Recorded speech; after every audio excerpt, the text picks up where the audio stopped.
Bienvenue sur Minikun Tutorials. Aujourd'hui, je vous montre en quelques minutes comment vous pouvez convertir un vecteur en une seule chaîne de caractères qu'on appelle string en anglais. Donc, supposons qu'on a un vecteur comme par exemple, on va nommer notre vecteur école par exemple, et on dit école est égal, si vous ne voyez pas bien, je peux zoomer pour que ce soit plus clair. On dit que école par exemple, qui est notre vecteur qu'on veut écrire, on dit que école par exemple est égal à, on va concaténer par exemple lycée, pardon, entre guillemets, parce que c'est un string qu'on est en train d'écrire.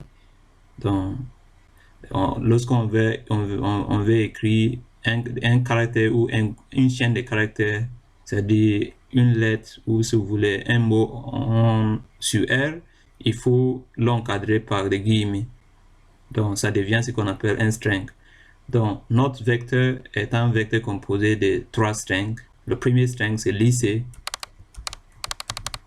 On met virgule, pardon, et on met le deuxième string qui est D, Paris, par exemple. Donc, on dit D.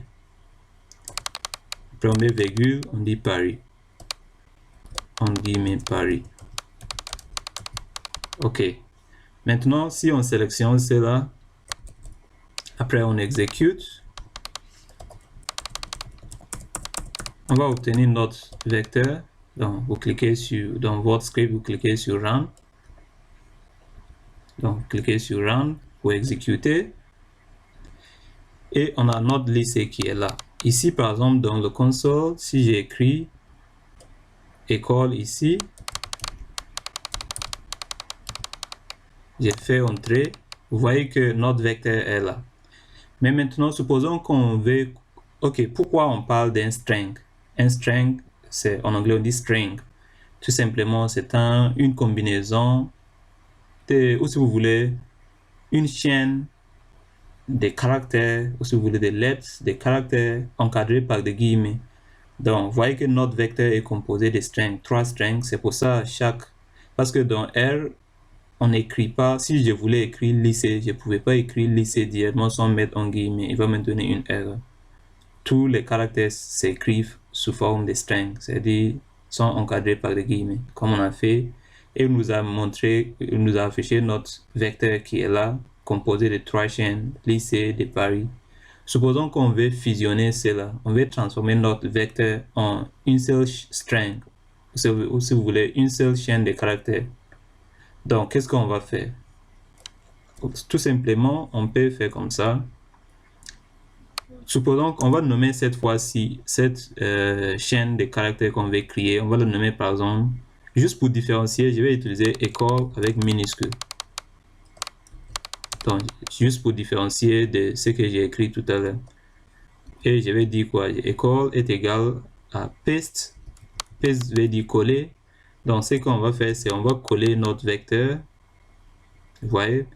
Lorsque j'ai dit paste, vous voyez qu'il y a pas mal de paramètres qui sont sortis juste à côté.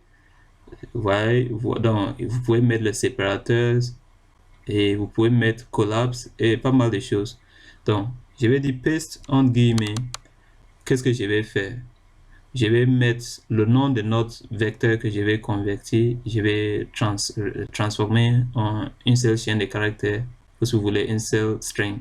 Donc, le nom de notre vecteur qu'on vient de saisir, c'est école avec E majuscule, virgule.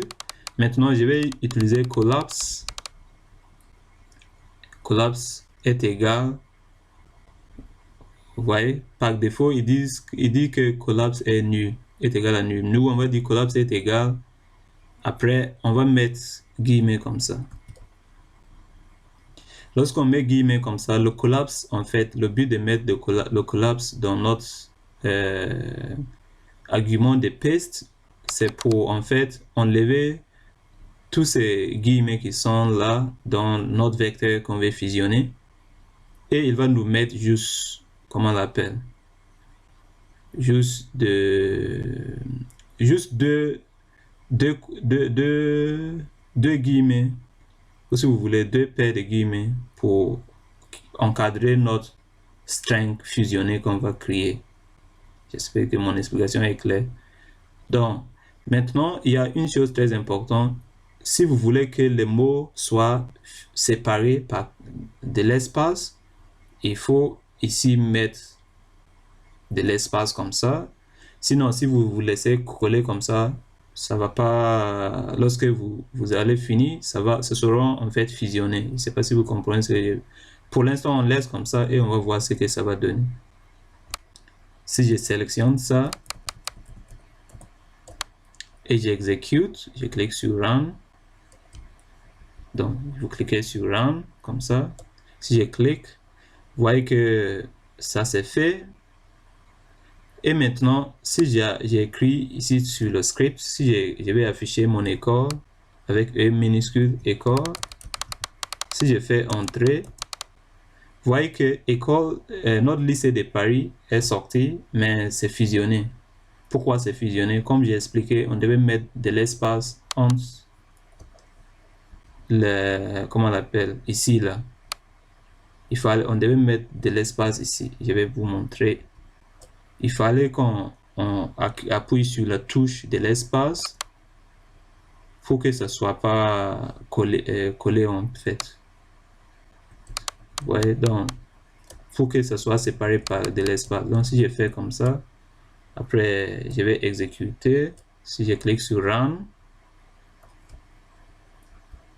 donc si je clique sur Run, après maintenant si on affiche notre école, donc école ici avec E minuscule qui est notre, vous voyez que maintenant on a lycée de Paris avec les éléments, ou si vous voulez maintenant c'est une seule chaîne de caractères et les éléments initiaux de notre vecteur qui était école avec E majuscule se sont fusionnés, ou si vous voulez regrouper en une seule chaîne qu'on appelle string, et ils sont séparés par des espaces. Très bien. Dans l'exercice, j'espère que c'est intéressant. On va faire beaucoup d'autres vidéos sur la manipulation des chaînes de caractères sur R. Donc, veuillez vous abonner. Et si vous voulez, on peut s'amuser encore, je sais pas, sinon c'est bon. Déjà, si vous avez compris le concept ici, donc j'espère que c'était bien clair. Et veuillez vous abonner. Très bientôt dans une nouvelle vidéo. Au revoir.